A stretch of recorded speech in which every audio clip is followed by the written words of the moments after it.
Hi everybody, I'm Dwayne Marino and welcome to today's Autoversity. If you like these tips, hit subscribe, share, like, or comment. Today's tip is that life is and was not like a box of chocolates. It in fact is like a donut, in my opinion. Now, because you can't separate the person from the salesperson or the person from the business person, and whatever situation you get into next, you're gonna have to take you with you. I spend a lot of time and energy and effort on personal development, and when the person gets better, then the business person and salesperson always gets better.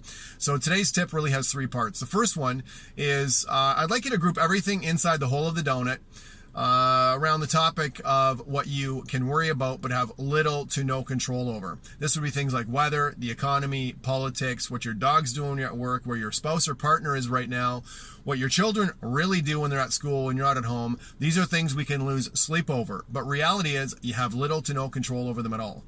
In the dough of the donut, these are things you can worry about, but you have a lot of control over. Certain aspects of your health, where you spend your money, who you spend your time with, what skills, habits, and attitudes you choose to develop, I guess, or neglect.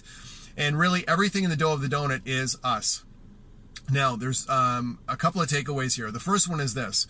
I found it really helpful years ago, as soon as I'm under stress, to ask myself, can I control this? Can I control any aspects of it? And if I cannot, I've tried to give it back to the universe, to God, to spirit, to the world, to the wind, whatever, but there really is no point spending a lot of time and energy on something you cannot control.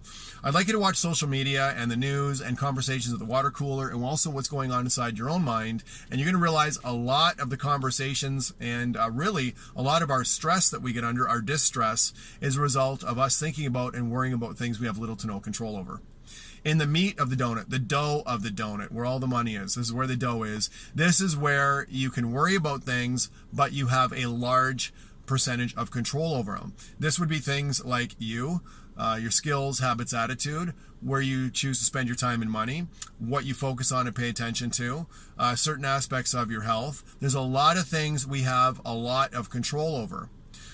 Now, a couple of takeaways. I found it very helpful years ago to discipline myself into understanding that when I'm first under distress, to ask myself, can I control this? Or what aspects of this can I control? And if I can't control it, I try to give it back to God or spirit or the world or the wind or whatever, but there is no point spending time, money, and energy on things you can't control.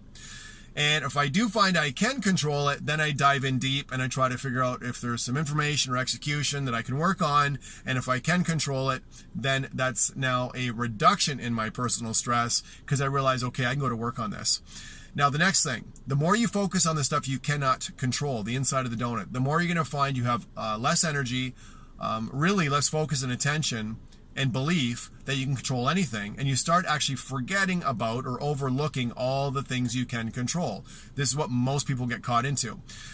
However, the reverse is true.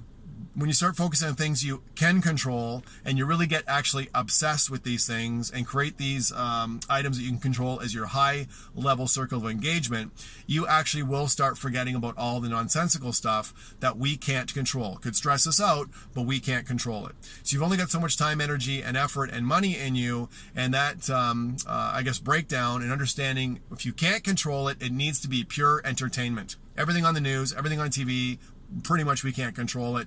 Make it entertainment. This should allow you to talk about politics, sex, religion, and anything else in between without any, I guess, hostile or emotional reactions. Unfortunately, that's not going to be the case with most people, but you should be able to now that you understand it, because those are topics you cannot control.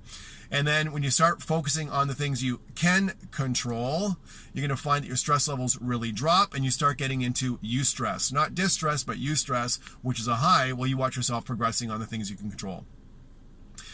Next thought regarding this is you really want to set your goals regularly and your gratitudes regularly and review them. And ask yourself, are these things you can control some aspects of? If you cannot, it's a bad goal. And if you can control it, you need to work on it, or else you're shortchanging yourself and not working on your goals. So draw a circle, draw a donut with a hole in the middle, and then the doughy part, and start listing anything that's bothering you in one of two categories. Can I control it or can I not control it? And then act accordingly. I'm Dwayne Marino. Take care. Again, if you like these tips, hit subscribe, share, like, or comment, and we will see you soon. Great selling and create a great day.